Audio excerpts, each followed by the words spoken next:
നമ്മൾ ദൈവത്തോടൊന്നും പ്രാർത്ഥിക്കാതെയും ബൈബിൾ വായിക്കാതെയും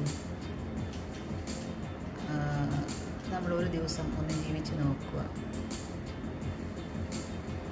അപ്പോൾ നമ്മുടെ ജീവിതത്തിലേക്ക് ഒരു സമാധാനമില്ല, നിരാശയോ എന്തെങ്കിലുമൊക്കെ ആലോചിച്ചൊക്കെയുള്ള വിഷമങ്ങളോ പ്രശ്നങ്ങളൊക്കെ നമ്മുടെ മനസ്സിൽ വരുന്നതായിട്ട് നമുക്ക് അനുഭവിച്ചറിയാൻ സാധിക്കും.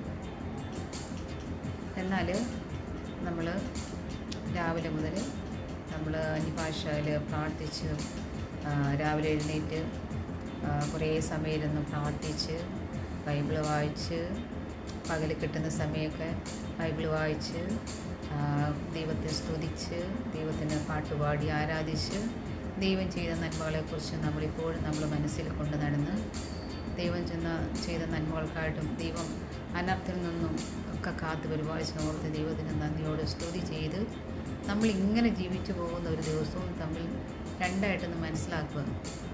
അപ്പോൾ മനസ്സിലാക്കാൻ പറ്റും ആ ദൈവത്തിൻ്റെ ആത്മാവ്, നമ്മൾ ആ ദൈവമുള്ള കണക്ഷൻ നമ്മളിൽ വരുമ്പോൾ നമുക്ക് സമാധാനം, സന്തോഷം, സ്വസ്ഥതയും നമുക്ക് അനുഭവിക്കാൻ കഴിയും.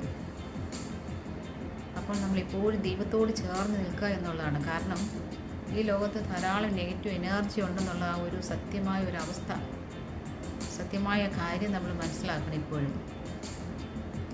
അപ്പോൾ ദൈവത്തിൽ നിന്ന് അകന്നു കഴിയുമ്പോൾ നെഗറ്റീവ് എനർജി വരും. അത് നമ്മൾ വളരെ പ്രധാനമായൊരു കാര്യമാണ്. പഴയ കാലത്തൊന്നും ആളുകൾക്കൊന്നും അത്ര ഇതിനെക്കുറിച്ച് കൂടുതലായിട്ട് അറിയാമെങ്കിലും നമ്മളങ്ങനെ പറഞ്ഞ് കേൾക്കാറുണ്ടായിരുന്നില്ല.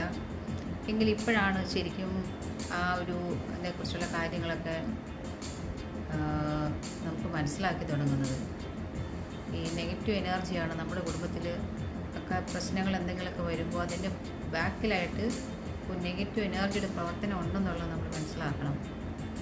ദൈവത്തോട് ചേർന്ന് നിന്നാൽ ദൈവം പ്രാർത്ഥിക്കുകയും ബൈബിൾ വായിക്കുകയും യേശുക്രിസ്തുവിൽ അമിതമായ വിശ്വാസവും അടിയുറച്ച് വിശ്വസിക്കുകയും യേശുക്രിസ്തു എനിക്ക് വേണ്ടി കാൽവരി രക്തം ചിന്തി എനിക്ക് വേണ്ടി മരിച്ചു, ഉയർത്തെഴുന്നേറ്റു, രണ്ടാമത് കർത്താവ് വരും, നീതിമാനായിട്ട് നമ്മൾ വളരെ വിശുദ്ധ ഹൃദയത്തോട് നമ്മൾ ഈ ലോകത്തിൽ ജീവിച്ചാൽ കർത്താവിൻ്റെ വരവുകൾ നമ്മൾ എടുക്കപ്പെടും, സ്വർഗ്ഗരാജ്യത്തിൻ്റെ അവകാശിയാവും.